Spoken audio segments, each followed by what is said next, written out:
With so many movies and TV series only available on streaming these days, it can be frustrating when a film you want to watch disappears from an app or is unavailable in your country. But with the help of ExpressVPN, you've got nothing to fear. ExpressVPN is the ultimate skeleton key that unlocks the vault to the streaming content typically hidden from your geolocation. Apps like Disney Plus and Netflix hide content from you based on the country you're in, but with ExpressVPN, you can switch your location to another country, like Australia, and the movies you've been trying to find will be revealed. With over 100 countries worldwide to choose from, whether you're looking for horror classics like The Exorcist, only available in Japan, or something more contemporary like Cobweb from last year, only streaming in Romania, with ExpressVPN by your side, you'll always be able to find exactly what you're looking for. I've been using it for years and love it and think you're going to love it too. Find out how to get yourself an extra 3 months of ExpressVPN for free by going to expressvpn.com/Cinemassacre or by clicking the link in my description below.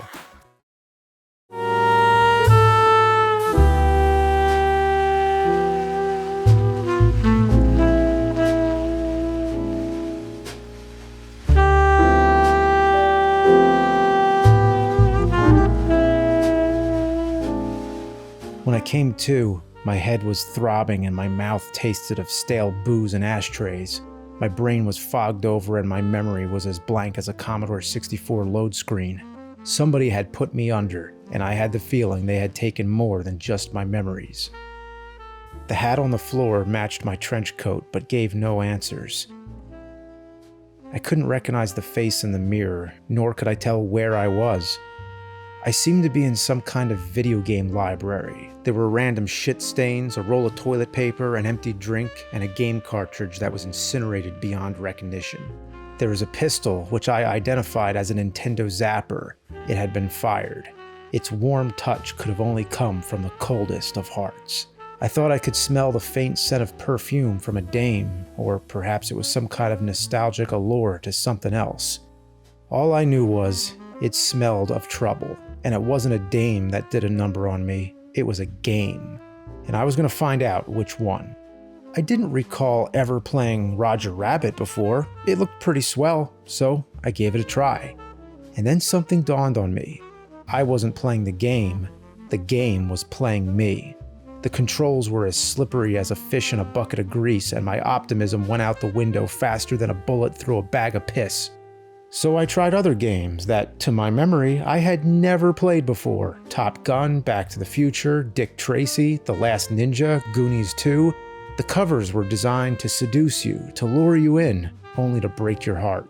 Was it possible people could have remembered playing these games as kids, thinking they were great, only to find that their memory wasn't fully intact? I realized that looking for a good game in this mess was as rare as finding a diamond in a back alley dumpster. I tell you, this game library was a plastic jungle full of electronic predators, and I was the prey. The shelves rose like buildings with colorful labels hiding the sins of the corrupt game corporations. Somebody ought to talk about these games, I thought, if only there was some kind of obsessed nerd who could spread the message of this filth. And then it hit me like a lead pipe. Who was I? Why was I wearing this getup? Did it offer any clue to the game genre I was playing? No, that would be silly. That would be like dressing up as Batman to play Batman games. Who does that? But it seemed all too familiar, like I was having deja vu. Wait. I investigated the NES shelf and realized something was missing under D, and it all came back to me. Earlier that day, I was playing Déjà Vu on NES. It was a crime-solving game that made me feel so much like a detective I was practically sitting in my own private dick office.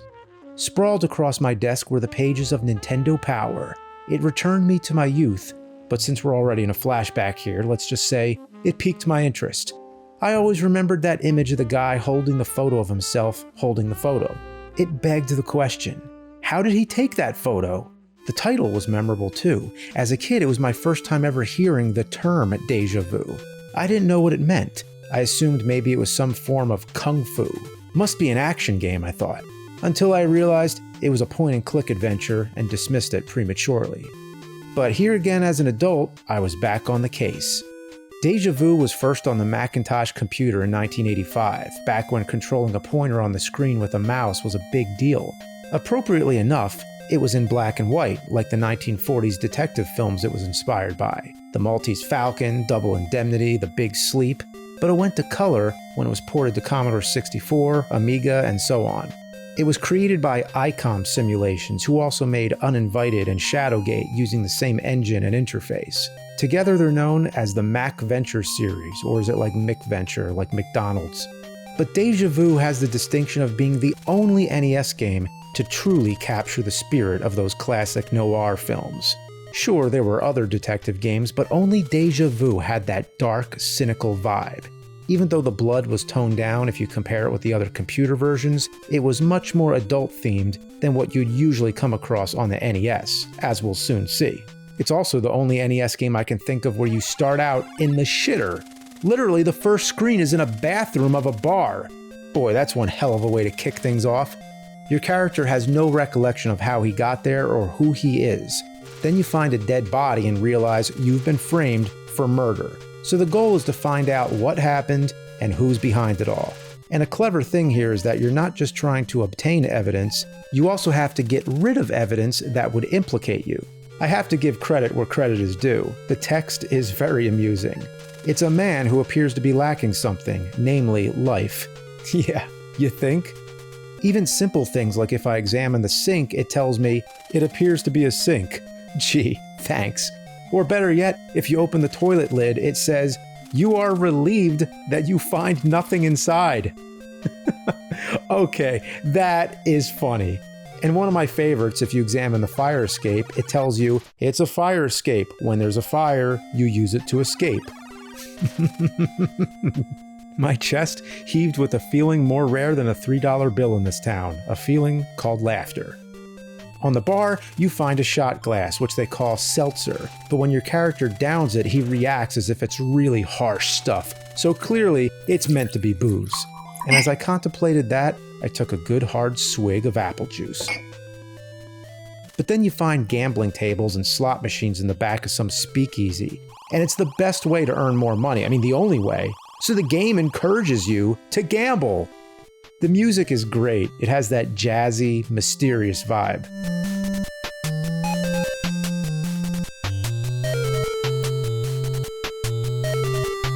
But the part that's ass is the controls.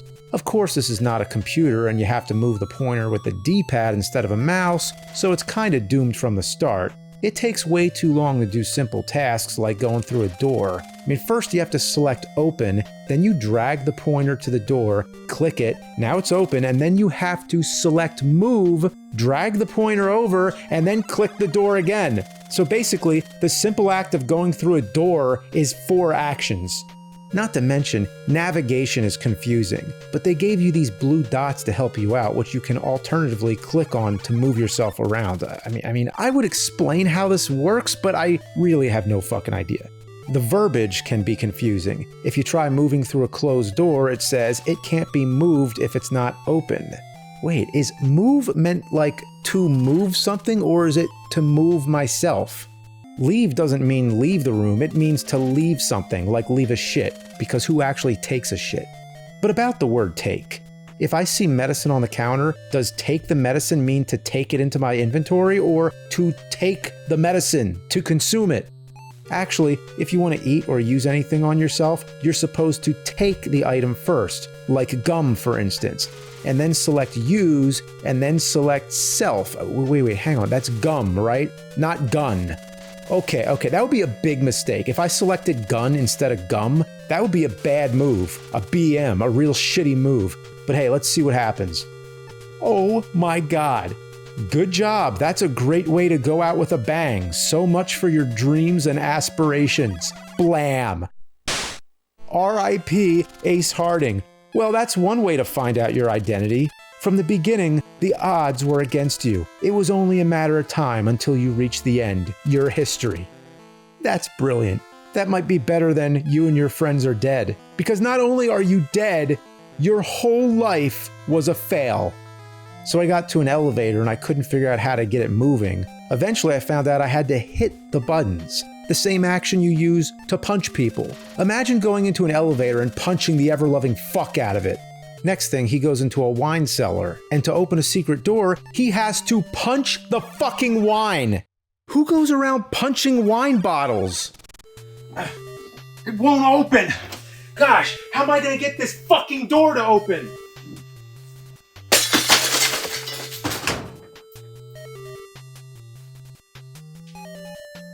Then you meet a dame in an alley and she says she has a surprise for you in her purse.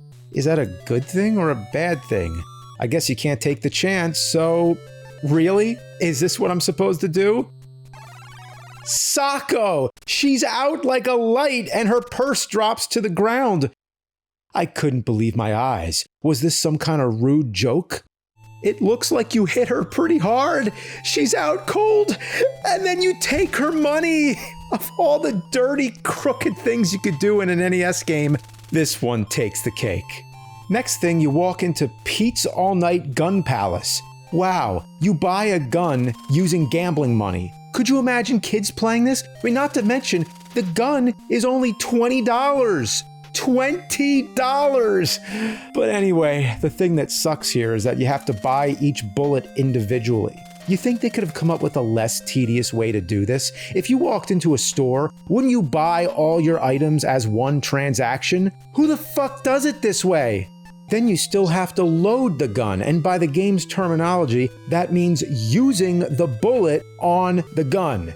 So you select use, then page through the inventory, find the bullets, click it, and then page all the way back over to the gun, click it, and there you go. You've loaded one bullet. You're probably asking, oh, wait now, did you really have to do that 6 times? You better believe it. 6 times. 6 times! I think that's the main problem with this game. Everything takes too long. A mugger with a gun approached me. My first thought was to try and shoot him, but you have to go through the usual hoops and hurdles to select the gun and use it on the guy. But oops, he shoots you first. What did you expect? You thought he was just going to stand there and wait?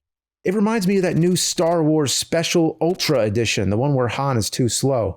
Yes, I bet you have.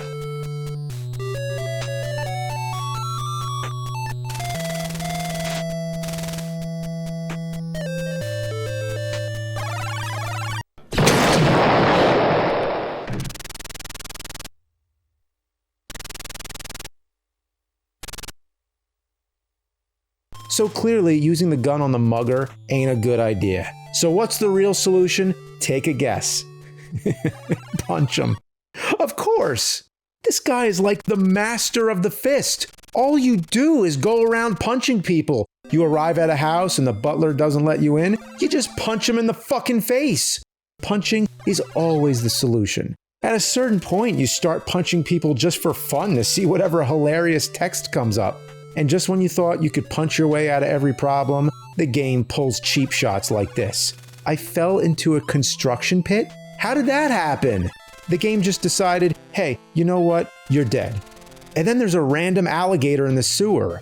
Well, this time I tried the gun and it worked. In fact, the computer versions show blood, which makes the animal cruelty feel so much more shameful.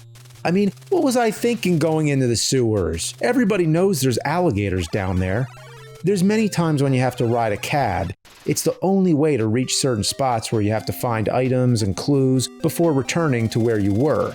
But here's the problem. If you don't have money for a round trip and you forget to check ahead of time, you could get stranded. At least I thought. Imagine my dismay when I rode the cab, paid the driver, explored the property, and then realized I didn't have the money to get back. My first instinct was to try punching the driver, but for once, it didn't work because of the glass. Using my gun didn't help either because the glass is bulletproof and I got sent to jail. I tried running from the cab, but he called the cops and again, I was sent to jail. It seemed I desperately needed to find some money, but I was stranded at a location where there was no money to be found. I felt trapped like a rat. My world narrowed down like a cage closing in on me. How was I to get out of this mess? Would I have to reset the game after all that work I put in?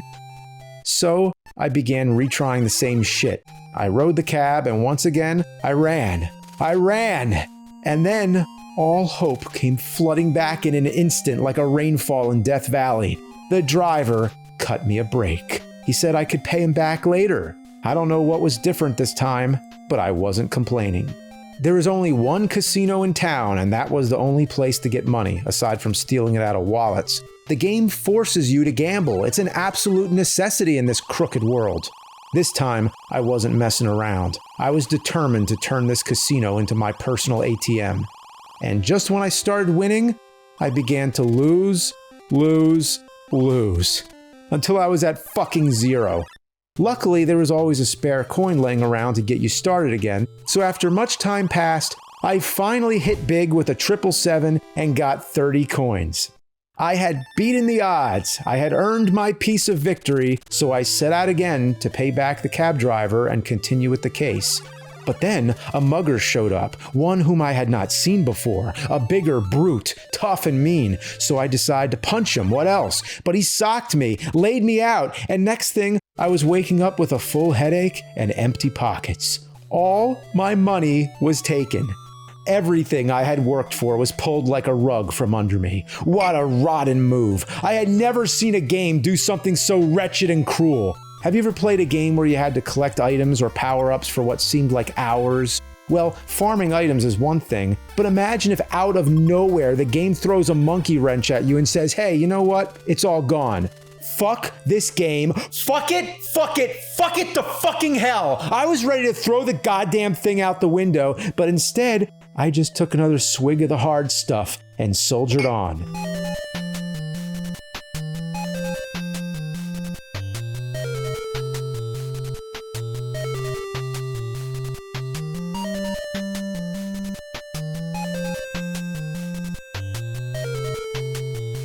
Back to the casino, back to square one. Many losses and few wins later, I finally had what I would consider enough money. So after that whole debacle, I rode another cab and found my way to a doctor's office where I raided a whole shelf of drugs. This is unlike any other NES game where you might find a pill or a first aid kit, something like that. Here, it's an entire medicine cabinet and it tells you the names of the specific drugs.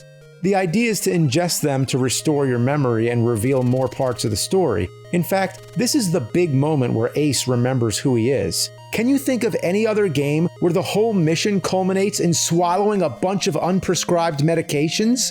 Not to mention, the way you have to do it is by selecting the drugs, then putting them into capsules, and then using the capsules on yourself.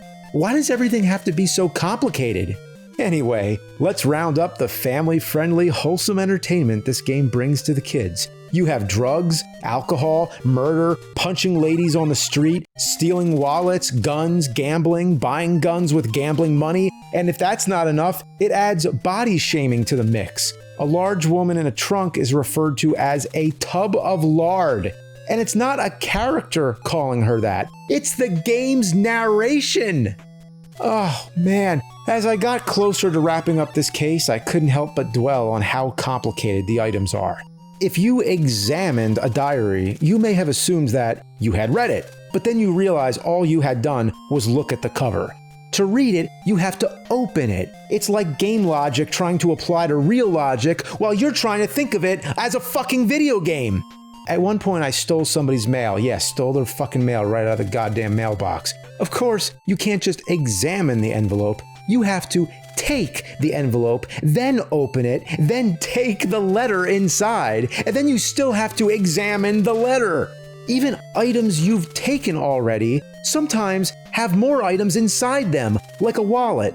You can't use the card that's in your wallet unless you open the wallet, take the card, and then use the card. It's as if the game doesn't consider you have that card unless it's out of your wallet. That's like saying if you go into a store and you have a credit card with you, you don't really have that credit card because it's inside your wallet. I mean, maybe they overthought this just a little?